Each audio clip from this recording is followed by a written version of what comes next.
Салам алейкум, народ. Тренировка Инал по плане Джей Катлер, четырехкратный мистер Олимпия. Шашруза тренировка дораем разрулили душанбе. Тренировка спина, мушакой ахибикит, трицепс ва пресс. Мерим яком упражнение, тяга сверху к груди, тяга верхнего блока, все подход, 12 8. Веси дар кориро миёвем, баъд 8 подход вазбин мезанем. Данный тренировочный план барои одамое ки мушакҳошона сахт кардагиянд, мушиш нимаса гирифтагиянд, амода туғрӣ мегирад барои тана кардан. Тренировка ҳисоби ки повторенияш камай, весҳои вазбин талаб мекунад, барои ҳамин стараться кунед як весиро бибинед ки ба 8 повторения рабочий. Мақсад с трудом бизанед, не ки техникаи хуб қатӣ. Талчотам додем, техникатон бояд вайрон нашавад. За чанд тараф нишон додистам чӣ хел упражнениеро бояд бизанед. Худтон бибинед. Желательно вақти машқа ямка шуморо съёмка кунед, ё худтон съёмка кунед, со стороны бинед ки туғрӣ машқ кардастед ё не. Так, мерим дуюм упражнение. Тяга штанги в наклоне, 4 подход, якум 12, мондагиёш 8. 12, 8, 8, 8. Упражнение барои мушакҳои ромбовидный меган, трапециевидный, барои пушта палм карданай. Баъзе многосуставные упражнения камтар қинай, ёд бигирен, пуштон пушрӯи калон мешавад, паҳн мешавад, то есть ғафс мешавад. Айчанд угл нишон метиҳем тарзи заданша, чтоб видео дроз нашавад. Ҷои вазниша гирифта съёмка кардагиам. Айчанд угл. Так, мерим рычажная тяга в тренажёре. Суратша ёфтам мепартом, шумо метавонед дига намудча бизанед, агар инра надошта бошем. Ин тренировка в основном барои толщинаи спина, барои спинаро ғафс кардан, палм кардан. Барои ҳамин бо дигар рӯз дорад, дута тренировкаи спина мешавад. Дуюм тренировкаи спинаш уже барои ширина, то есть тяга бисёртар кор мекунем. Крилотон мебурад бигем да. Ин барои пушта палм карданай. Касе айбар борик метова гуфти гапо, метавона ҳаминро бизана, пушташ палм шавад. Так, баъди рычажная тяга, се подход, 12, 8, 8.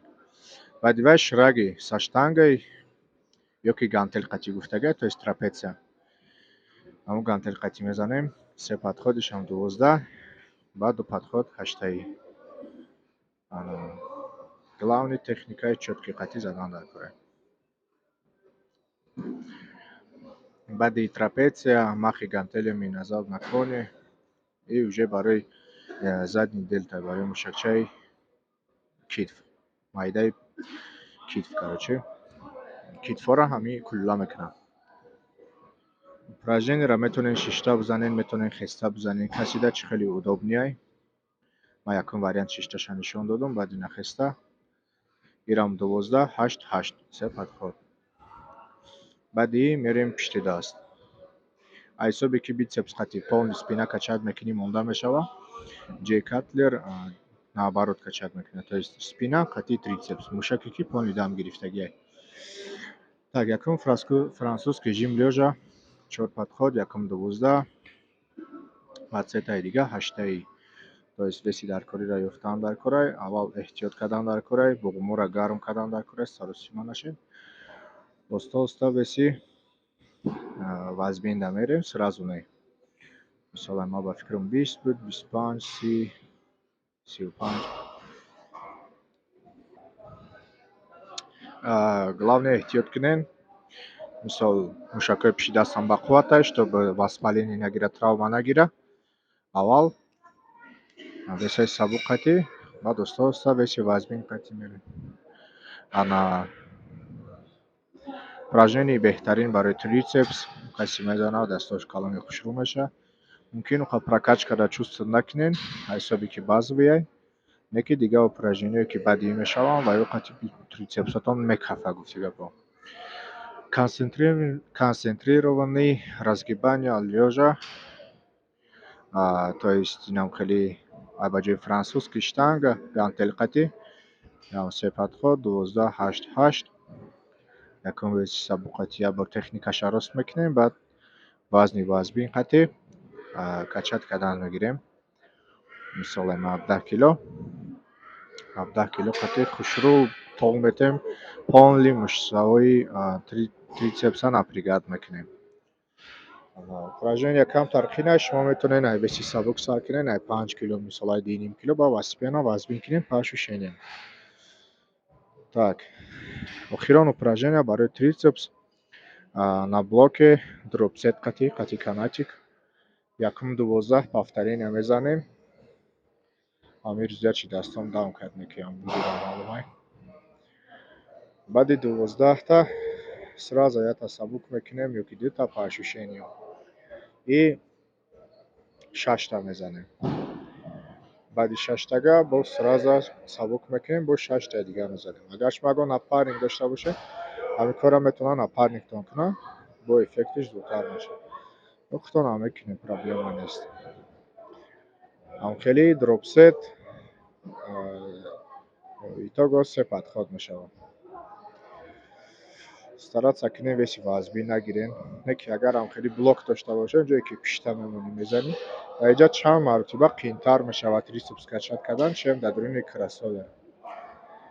Барои ҳамин инҷа весои вазбин намерам, максимум 31-36 кило, примерно таги 40 килора, яке ҳисобе ки дист уже конкретно варам кард, хеле весои средни қати, хушрӯ прокачка шидестай, шарт нестай ки мақсад весои вазбин гирем. По ощущениям шумо эмоцион мефаҳмед ки упражнение чӣ қадр қиин рафтестай. И упражнение охиронгӣ барои трицепс. Баъди ҳамин упражнение трицепсатон дар мегирад, мекафад, калон мешавад. Главни оста, чётко техникатонро нигоҳ кунед. Дастона бисёри баъд боло набарем. Вақти заданда обязательно оинаро нигоҳ кунед, бибинед ки дастатон чӣ хел рафта омадастанд. То есть контролировать кунед процесс тренировкиро и баъд результати хуб метавонед. Ҳама чизи важный ва ҳамин процесс тренировка и внимание и концентрация, то есть фокус и концентрация. Чанд фокус и концентрация зиёд шид, ҳам упражнение бомбически мегзарад. То есть хушрӯ кор мекунад мышца, барои ки фикрот фақат дар мышцатай. Ана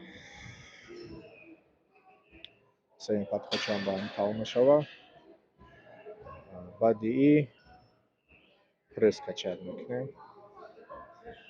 Так. Бачаҳои ёш ана ҳамин бе подписка бисёрӣ тамошо мекунем, ай рӯз статистика мебинам. Илтимос подписаться кунем, дастгирӣ кунем, лайк, комментария. Ягон идея дошта бошед, дар комментария бинависед. Насиб видеош мекунем. Зинда бошед, оптимал бошед. Касе чӣ идеяе дорад, метавонад навиштан гирад. Комментарии ҳамаро мехонем, ба назар мегирем. Агар ягон чиз илова кардан дар кор бошад, шумо бигӯед. Мақсад дар дигар видеомон кӯшиш мекунем. То видеои дигаре.